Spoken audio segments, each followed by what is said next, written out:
So as you may have seen recently, and it might just be a rumour going around because gotta generate those clicks, F1 might have some changes in regards to the calendar because, well, there's too many races. We're already looking at a record-breaking 23 race calendar next year that sees the season ending in December, and there's already worries from mechanics that work in the sport that someone will be worked to exhaustion through combined jet lag and long working days. I know what you're thinking, if you don't like it, work somewhere else, but if only life was as easy as some people think. We've returned to Portugal, we've gone back to Imola, and next season Canada will be back as well as the race in Miami. Qatar has signed a long deal. There's the Saudi Grand Prix this weekend, there's the Dutch Grand Prix which came back because of Max Mania, and some of these races, particularly the ones in Canada and Australia, might be in doubt regarding the new variant of Coffee Boys spreading around. And if I'm being honest, this is not how I wanted to learn the Greek alphabet. Now, I caught the Delta variant as it so happens, but thinking about it, I might have caught the old Pi variant. But there's other rumours flying around as well. China apparently wants another race to cash in on their first ever driver, Guang Yao Zhao, I think that's how it's pronounced. South Africa wants Kyle Army back, Morocco is another potential destination, and there are whispers of a potential third race in America. And also, Korea wants back in as well, probably because K-pop is a big thing, and what better way to promote the abject misery that is BTS. Although that said, that song Dynamite they do is annoyingly catchy. So if you have more than 2 brain cells, you've probably worked out by now that if we were to add these races, we're looking at, what, 30 races in a season? There'd be more triple headers than you can wave a stick at to get all of that into one season, and as I've already covered before, NASCAR can do that sort of thing because it all takes place in one country. Formula 1 can't.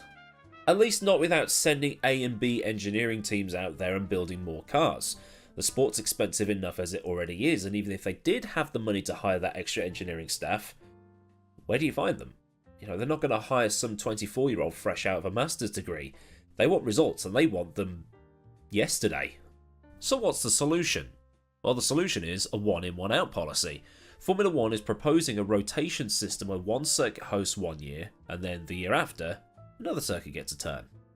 Now this might have some people gasping for air because there are of course those classic tracks that everybody loves. Now personally, if I was involved in the scheduling of the season, I would have some core tracks. Call them crown jewels if you will, and then work around those.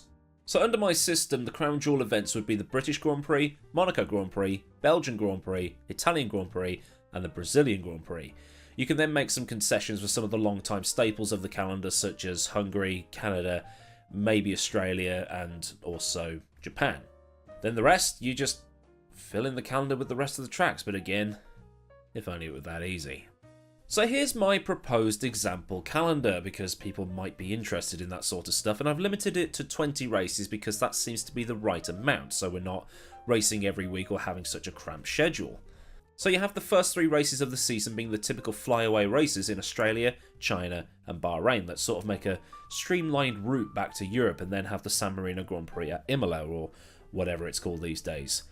For round 5, it's the Barcelona and then the Monaco Grand Prix in the now typical end of May slot, which is either the weekend before or on the weekend of the Indy 500. Then you get that anomaly that is Canada because of Montreal's climate being what it is, and then it's back to Europe, going from French Canada to French France. The Red Bull Ring follows Paul Ricard, and then the second crown jewel event of the year at Silverstone. Budapest follows that, and then it's the Belgian Grand Prix at Spa just before the summer break. Returning from the summer leg, it's off to Zandvoort, and then on to Monza and Portimao to finish off the European leg before a trip to the Far East for Singapore and Japan. After that, you continue east to Texas for the US Grand Prix, down to Mexico, and then finishing the season in Brazil. And then what you do the year after is you basically follow whatever contract negotiations have happened in the background and allow for some races to change around a bit. At this point, I'm just using examples. I mean, I only ever have been using examples, so what I'm going to do now is just swap around some of these tracks and see what other places I can include. So we end up with something that looks like this.